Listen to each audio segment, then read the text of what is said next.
My husband said, if my late wife walked through that door right now, I'd pick up right where we left off, and I've never felt more like a second choice. My 34F husband, 37M, was married once before me. She was his high school sweetheart. They started dating their junior year, survived long distance during college, and got married when they were both 23 very shortly after graduating college. She passed away unexpectedly at age 26 from an aneurysm, and it obviously devastated him, especially because they were extremely young. They never had children. He contemplated ever remarrying because he was so heartbroken, but we ended up meeting about 4 years after that. We got married when I was 31 and he was 34 and have 2 children. Last night, we were at a friend potluck gathering. Everything was going well until one of our friends brought up a new topic that had to do with relationships. She is newly divorced, so it was about her divorce. Others were chiming in with past relationships from high school, college, etc. I had said I never thought I would get married because my luck with men has always been terrible until I met my husband, and I said I felt very lucky to have met him. After a little while longer, my husband brings up his deceased wife. Everyone knows he was married before me and that she passed away. He was talking about her and then drops a bomb and goes, if she walked through that front door right now, I'd pick up where we left off. If I am being honest, it felt like someone put my heart into a blender and punched me in the gut as hard as they could. Everyone in the room could sense the awkwardness that followed. To avoid making a scene, I just laughed it off, even though I think it was still obvious that it hurt me. I just felt that if you still felt that way, then why are we married? I've never asked him to get over his wife. I have never had a deceased spouse or even a deceased partner, so I am unsure how that feels. But I would never say that in front of my new spouse. After the gathering, we left and I did not speak to him the entire car ride home or barely the entire night.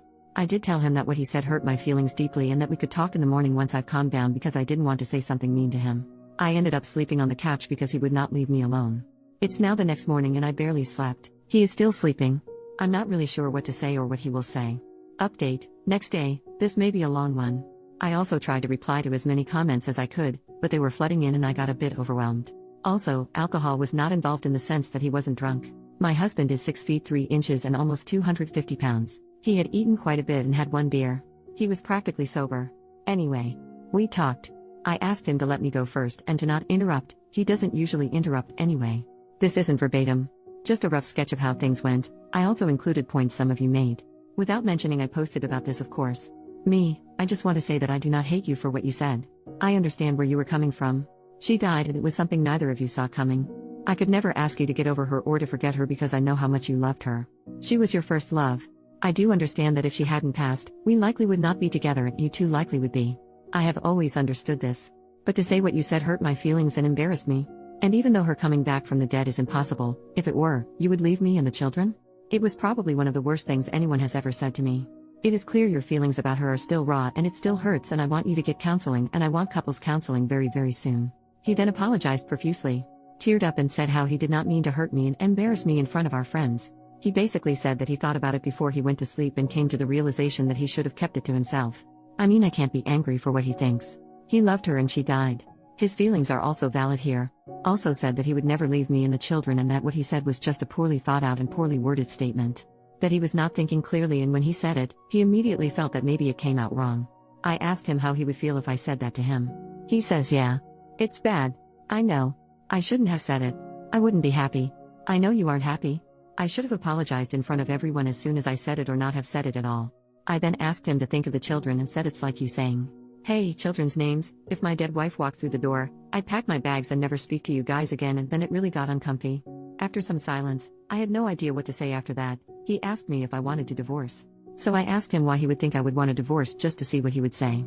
He says he doesn't know. I didn't answer his question and said we needed to look into counseling. That he needed to get counseling for himself and that we would go to couples counseling. And if the answer is no, I am not interested in moving forward. This isn't 100% about the comment anymore. I need to know if he is willing to make the necessary changes and put in the work to fix what he messed up. Because if he were to dismiss my feelings or not want counseling, it means he doesn't think this was that serious and that he may not take me seriously. I also said this to him. Some of the comments also told me to take the kids elsewhere. I agreed with this because it would be difficult to get through this while also parenting. I've got a very young daughter and a son that is a toddler. They are currently with my parents for the weekend and I'll be getting them Sunday night, so this gives us time to really work. He suggested he sleep on the couch instead of me. I have nowhere else to go.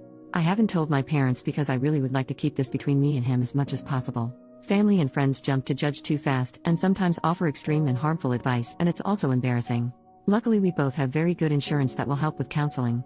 I told him that it seems like whatever counseling he got after her death was not enough and that he was not consistent with it like he should have been. With trauma like that, I personally would have been in counseling for years before I even considered remarrying. He agreed.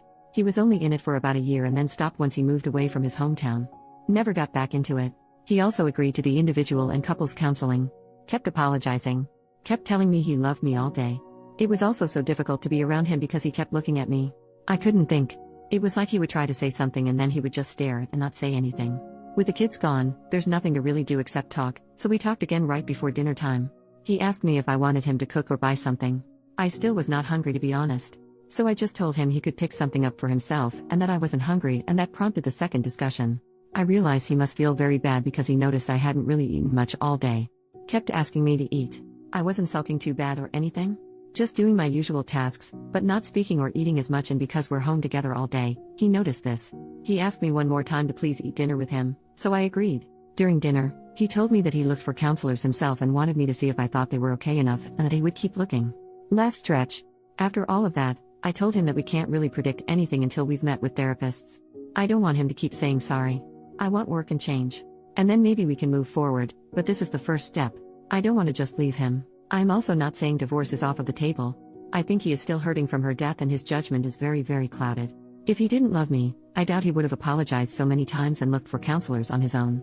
A man that doesn't love me probably would have made me look or rejected going altogether. Many people were suggesting this. I do not think he doesn't love me. Thought of this myself. Cried about it. Thought of my children. Cried more. I'm not staying for the kids. I'm staying because I want to at least try to fix. If it cannot be fixed, then at least I tried. We were also very close. Some people were asking how close we were prior to marriage, I guess as a way to gauge the difference between the relationship and our relationship. Maybe to see if he settled? He was always very romantic, caring, and sweet to me. We've never yelled at each other. When we first started dating, he would plan dates, surprise me, brag about me to his friends. So that's why I am very confused on why he would blurt that. Unless it was just very poor brain and mouth coordination. I also told him that I may get a counselor for myself. I don't think I need one. Someone suggested this, but I think he needs it more than I do. And because insurance companies are getting crappier by the year, 3 counseling bills may be pushing it? I don't know. If I do get one, it's because I don't want to potentially resent him or doubt myself. Some people were making attempts to make me doubt myself. Some people in the comments were very nasty to me. I appreciate Reddit hiding comments with many downvotes as they may be mean, but I couldn't help but click. Some of you are very mean and very nasty individuals, and I hope you find happiness one day. There could be another update in the future. Not opposed to making one. Thank you all for your kind words and support. I've also responded to everyone that texted me, which was everyone there at the potluck that has my number. 3 people, there were 9 people there not including us. They've all basically said the same thing. They can't believe he said that, they feel bad for me, asking if everything is okay, what he said was not okay, etc. He showed me some of the texts with him and his friends, and some made me cry with how kind they were being towards me. Basically telling him he wasn't necessarily wrong for thinking that, but wrong for saying it. I told him I loved him as well. And I have never not loved him even for a second. And that I wasn't angry with him and didn't want him to, I guess, suffer for what he said. But I was just hurt and needed him to know that it did hurt me and him to respond how he saw fit, and we'd go from there. That is all for now. I could possibly answer more questions here? If you have any. I try to answer some of the more frequently asked ones that I saw. Again, sorry for this being so lengthy. Have a nice weekend everyone, and thank you again.